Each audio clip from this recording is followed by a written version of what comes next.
ഇന്ത്യയുടെ ആത്മീയ ചരിത്രത്തിൽ ഒരിക്കലും മാഞ്ഞു പോകാത്തൊരു പേരാണ് സോമനാഥ ക്ഷേത്രം. കാരണം നശിപ്പിക്കപ്പെട്ടിട്ടും കൊള്ളയടിക്കപ്പെട്ടിട്ടും വീണ്ടും വീണ്ടും തകർക്കപ്പെട്ടിട്ടും ഓരോ തവണയും പുനർജന്മം നേടിയ ഒരു അത്ഭുത ക്ഷേത്രമാണിത്.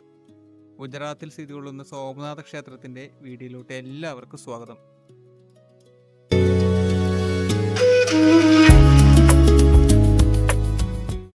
ഹായ് ഹലോ, എല്ലാവർക്കും പുതിയൊരു വീഡിയോയിലോട്ട് സ്വാഗതം കേട്ടോ. നമ്മളിപ്പോൾ ഉള്ളത് സോമനാഥ് അമ്പലത്തിന്റെ പാർക്കിംഗ് ഗ്രൗണ്ടിലാണ്. ഇന്നലെ ഇവിടെയാണ് കിടന്നുറങ്ങിയത്. നമ്മൾ പോർബന്തറിലോട്ട് പോകുന്ന വഴിയാണ്.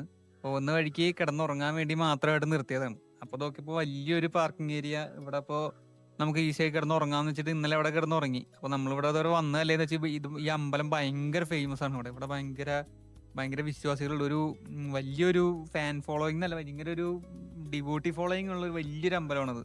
അപ്പൊ ആ അമ്പലത്തിന്റെ കഥകൾ കേട്ടപ്പോ എന്നാ പിന്നെ ഇവിടെ ഒന്ന് വന്ന് കാണാന്ന് വിചാരിച്ച്. പുറത്തുനിന്ന് കാണാനാണുള്ള ഉദ്ദേശമുള്ളൂ. എന്ന് വെച്ചാൽ നമ്മൾ അതിനുള്ള സെറ്റപ്പ് നമ്മൾക്ക് കയ്യിലുള്ളൂ. എന്ന് വെച്ചാൽ അങ്ങനത്തെ ഡ്രസ്സൊക്കെയാണ് നമ്മൾ എടുത്തേക്കുന്നത്.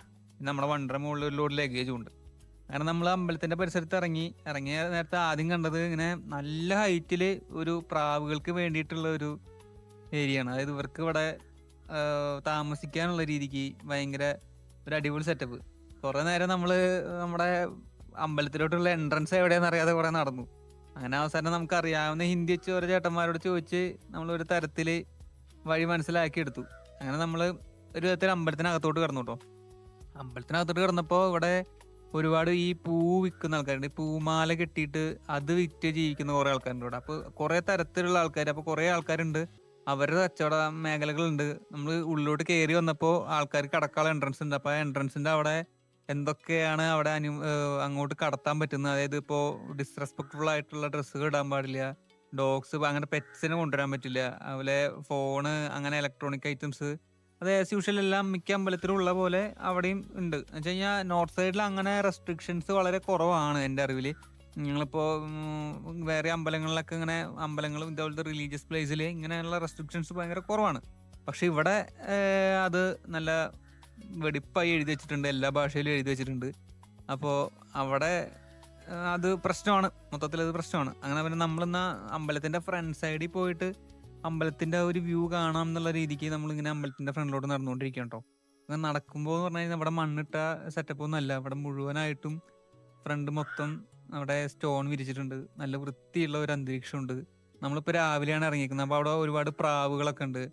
നല്ല ഒരു ആംബിയൻസ് ഉണ്ടായിരുന്നു. അപ്പൊ നമുക്ക് അവിടുന്ന് ഇനിയിപ്പോ താഴോട്ട് ഇറങ്ങി അമ്പലത്തിന്റെ ഏരിയയിലോട്ട് പോവാം എന്നുള്ളത്. അപ്പൊ അമ്പലത്തിന്റെ ഫ്രണ്ടൊക്കെ നമുക്ക് കാണാന്നായിരുന്നു ഉദ്ദേശം. അങ്ങനെ ഇറങ്ങുന്ന വശത്ത് ശംഖ് വിൽക്കുന്ന ഒരു ചേട്ടനുണ്ട്.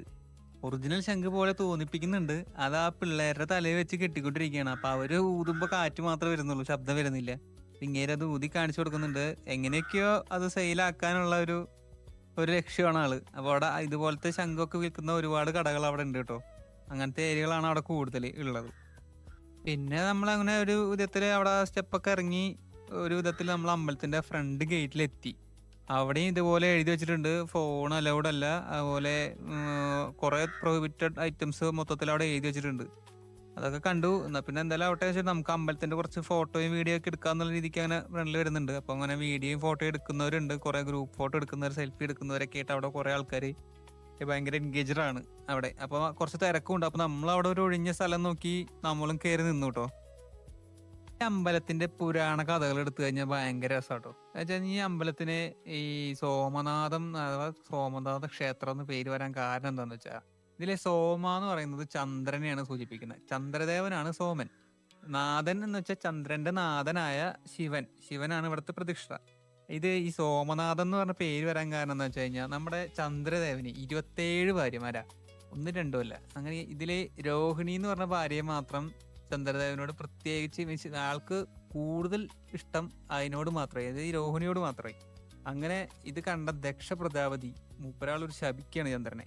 നീ നശിച്ചു പോട്ടെ, നിന്റെ തേജസ് നഷ്ടപ്പെടട്ടെ എന്ന് പറഞ്ഞെങ്കിൽ ശപിച്ചു പോവാണ്. അങ്ങനെ ഈ ശാപത്തു നിന്ന് എങ്ങനെയും രക്ഷകാരണം വെച്ച് ചന്ദ്രൻ ശിവനെ പ്രാർത്ഥിക്കുകയാണ്. അങ്ങനെ ശിവൻ കരുണ കൊണ്ട് ചന്ദ്രന്റെ തേജസ് തിരിച്ചു കൊടുക്കുകയാണ്. ഭാഗികമായി തിരിച്ചു കൊടുത്തു എന്നാണ് പറയുന്നത്. അപ്പോ അങ്ങനെ ആണ് ഈ ശിവന്റെ നാഥൻ, അതായത് സോമന്റെ നാഥൻ, അതായത് ചന്ദ്രന്റെ നാഥനായിട്ട് ശിവൻ വരുന്നത് അങ്ങനെയാണ്. പിന്നെ ഈ ശിവലിംഗത്തിന്റെ ഒരു പ്രത്യേകത എന്താന്ന് വെച്ച് കഴിഞ്ഞാൽ, 12 ജ്യോതിർലിംഗങ്ങളിൽ ഏറ്റവും ആദ്യത്തേത് ഇതാണ്. ഈ ജ്യോതിർലിംഗം എന്ന് പറഞ്ഞു കഴിഞ്ഞാൽ സ്വയം പ്രകാശിക്കുന്ന ലിംഗം എന്നാണ് അതിൻ്റെ ഒരു കൺസെപ്റ്റ്. ഇങ്ങനെ ഒരു വിശുദ്ധമായ ഒരു സ്ഥാനം കൂടി ഈ അമ്പലത്തിനുണ്ട്. അതുപോലെ തന്നെ ഈ അമ്പലം 17 തവണയിലധികം നശിപ്പിക്കപ്പെട്ടതായിട്ടും പറയുന്നുണ്ട് കേട്ടോ. എന്ന് കഴിഞ്ഞാൽ പല ആൾക്കാരും ഇത് ഈ അമ്പലത്തിൻ്റെ സമ്പത്തിനും അതുപോലെ മെയിനായിട്ട് പൈസയ്ക്ക് വേണ്ടി തന്നെ ആയിരിക്കും. വെച്ചാൽ അത്രയധികം സ്വർണ്ണ സമ്പത്ത് ഈ അമ്പലത്തിനുണ്ടെന്നാണ് പറയപ്പെടുന്നത്. അപ്പോൾ അതൊക്കെ കൊള്ളയടിക്കുന്നതിന് വേണ്ടി 17 തവണയിലധികം ഇവിടെ ആക്രമണം നടന്നിട്ടുണ്ട്. അമ്പലത്തിൻ്റെ ഈ എന്താ പറയുക, ശിവലിംഗം വരെ തകർത്തിട്ടുണ്ട്. അതെല്ലാം ആ നാട്ടിലെ വിശ്വാസികളാണ് പുനർനിർമ്മിച്ചത്. ഇതിപ്പോൾ നമ്മുടെ 1947 ഇന്ത്യ സ്വാതന്ത്ര്യം കിട്ടിയതിന് ശേഷം അന്നത്തെ നമ്മുടെ സർദാർ വല്ലഭായ് പട്ടേലിൻ്റെ നേതൃത്വത്തിൽ ഇത് പുനർനിർമ്മിക്കാൻ വീണ്ടും തീരുമാനമാവുകയും 1951 അതായത് 4 കൊല്ലം എടുത്തിട്ടാണ് ഈ അമ്പലം നിർമ്മാണം നടന്നിട്ട് നമ്മുടെ ഡോക്ടർ രാജേന്ദ്ര പ്രസാദ് അത് ഉദ്ഘാടനം ചെയ്യുകയും ചെയ്തത്. ഇന്നിപ്പോൾ നമ്മൾ കാണുന്ന ഈ അമ്പലം 155 അടി ഉയരവും 10 ടൺ സ്വർണ്ണ കലശമുള്ള ചാലൂക്യ ശൈലിയിലുള്ള ശില്പകല കൊണ്ടാണ് നിർമ്മിച്ചു വെച്ചിരിക്കുന്നത്. ഈ അമ്പലം അറബിക്കടലിലേക്ക് നോക്കി നിൽക്കുന്നതുകൊണ്ട് ഇതിൻ്റെ സൂര്യോദയവും സൂര്യാസ്തമയവും നല്ല രസമായിരിക്കും. അങ്ങനെ നമ്മൾ കുറച്ച് നേരം അമ്പലത്തിൻ്റെ ഭംഗിയൊക്കെ കണ്ടു നിന്നിട്ട് നമ്മൾ നേരെ അതിൻ്റെ മെയിൻ പരിപാടിയിലോട്ട് ഇറങ്ങി. അവിടുത്തെ മെയിൻ പ്രസാദം എന്ന് പറയുന്നത് ലഡുവാണ്. അത് 6 മാസത്തോളം എന്താ പറയുക ഡേറ്റ് കിട്ടും. അതായത് അതിൻ്റെ എക്സ്പയറി ഡേറ്റ് 6 മാസത്തോളമാണ്. അങ്ങനെ ആ ഡേറ്റിൽ ഉള്ള കാരണം നമുക്കത് നാട്ടിലോട്ട് എത്തുന്നുള്ള ഉറപ്പായതുകൊണ്ട് നമ്മളങ്ങനെ കുറച്ച് ലഡു മേടിച്ചു. അങ്ങനെ നമ്മൾ ലഡു മേടിച്ച് കുറച്ച് ദൂരത്തോട്ട് നോക്കുമ്പോൾ നമ്മുടെ അവിടെ ഒരു ശ്രീരാമൻ്റെ അമ്പലം കാണാം. ശ്രീരാമൻ്റെ അമ്പലം എന്ന് ഉറപ്പിക്കാൻ കാരണം ഉറപ്പാണോ എന്ന് നമുക്കും അറിയില്ല. അവിടെ അമ്പലത്തിൻ്റെ ഏറ്റവും ഉയരത്തിലൊരു പതാകയുണ്ട്. ആ പതാകയിൽ നമ്മുടെ ഹനുമാൻ്റെ ഒരു ചിത്രം ഉണ്ടായിരുന്നു. അങ്ങനെ ഇവിടുത്തെ ആ ബീച്ചിൻ്റെ അടുത്തും ഹനുമാൻ ഉണ്ട് കേട്ടോ. എന്താ വെച്ച് കഴിഞ്ഞാൽ ഈ ബീച്ചിനെ കാക്കുന്നത് ഹനുമാനാണെന്നുള്ള പോലെ ബീച്ചിൻ്റെ ഒരറ്റത്ത് ഹനുമാന്റെ ഒരു വലിയൊരു പ്രതിമയുണ്ട്. അങ്ങനെ ഈ രാവിലെ ഈ നേരത്ത് തന്നെ അവിടെ 1 ലക്ഷത്തോളം ആൾക്കാരുണ്ട്. അതുകൊണ്ട് തന്നെ നമുക്ക് ബീച്ചിലോട്ട് പോകാനുള്ളൊരു മൂഡ് ഉണ്ടായില്ല. ഇവിടെ തന്നെ നിന്നിട്ട് നമ്മൾ ബീച്ച് കണ്ട് നമ്മൾ തിരിച്ചു പോരാം എന്നുള്ളൊരു സെറ്റപ്പ് ആക്കി. അങ്ങനെ കുറച്ചു നേരം അവിടെ തന്നെ തിരിച്ചു വരുന്ന നേരത്ത് ഈ ഇത്രയും ഓപ്പൺ ആയിട്ടുള്ള ഈ ഏരിയയിൽ പുതിയ ഇപ്പം അടുത്തല്ല, കുറച്ച് കാലമായിട്ടുണ്ട്. ആലൊക്കെ ഇത്ര ഹൈറ്റ് ആണെന്നുണ്ടെങ്കിൽ അത്യാവശ്യം കാലമായിട്ടുണ്ടാവും. അപ്പോൾ അവരവിടെ ഇതുപോലെ കുറേ ഏരിയകളിൽ ഇങ്ങനെ ബോക്സ് അടിച്ചിട്ട് ആ ബോക്സിനകത്ത് മരം നട്ട് വെച്ചിട്ടുണ്ട് അവിടെ തണൽ കിട്ടാൻ വേണ്ടിയിട്ട്. ആ ഏരിയ മൊത്തത്തിൽ കേട്ടോ, അതായത് ഇത്രയും 1 ഏക്കർ കണക്കിന് സ്ഥലം മൊത്തം ഈ ബ്രിക്ക് വിരിച്ച് അത് മൊത്തം ബോക്സ് പോലെ സെറ്റ് ചെയ്ത് അവിടെ മരമൊക്കെ വെച്ച് അവിടെ നല്ലൊരു അറ്റ്മോസ്ഫിയർ ഉണ്ടാക്കി വെച്ചിട്ടുണ്ട്. അതുപോലെ തന്നെ അമ്പലത്തിൻ്റെ ഫ്രണ്ടിൽ കുറച്ച് ശില്പങ്ങളുടെ ഒരു രൂപങ്ങൾ കുറേ ഉണ്ടാക്കി വെച്ചിട്ടുണ്ട്.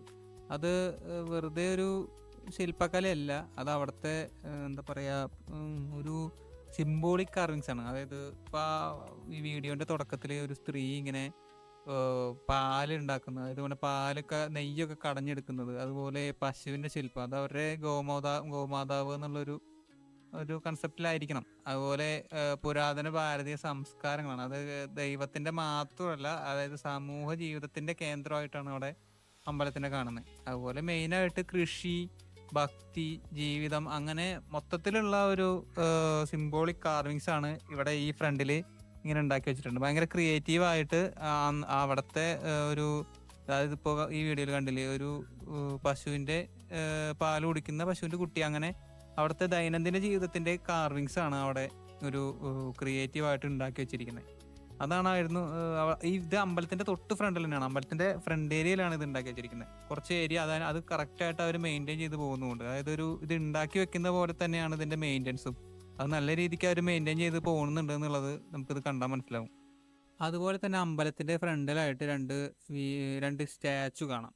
ഇതൊക്കെ കൈ പിടിച്ച് കുതിരപ്പുറത്ത് നിൽക്കുന്ന 2 പേര്.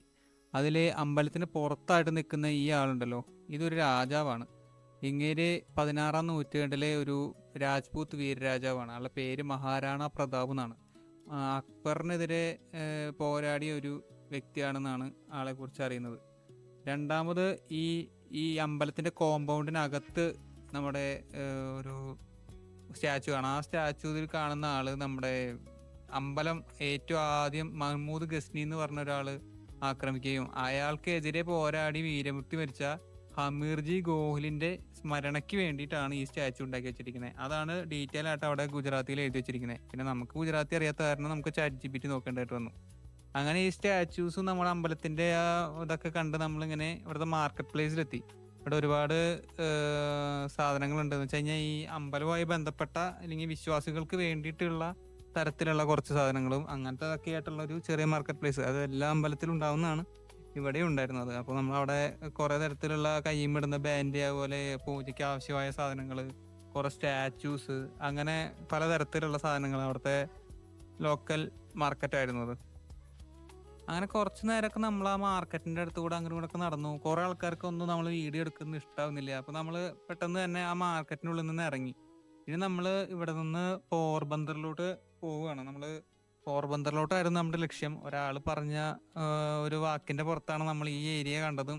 കണ്ടറിഞ്ഞപ്പോൾ നല്ലൊരു രസമുള്ള സ്ഥലമായിരുന്നു. ഗുജറാത്ത് മൊത്തത്തിൽ ഇങ്ങനത്തെ റിലീജിയസ് ആയിട്ടുള്ള കാര്യങ്ങളാണ്. നമുക്ക് എന്തായാലും ഇനിയിപ്പോ പോർബന്തറിന്റെ കാഴ്ചകളൊക്കെ ആയിട്ട് അടുത്ത വീഡിയോയിൽ കാണാം. അതുവരെ എല്ലാവർക്കും ബൈ.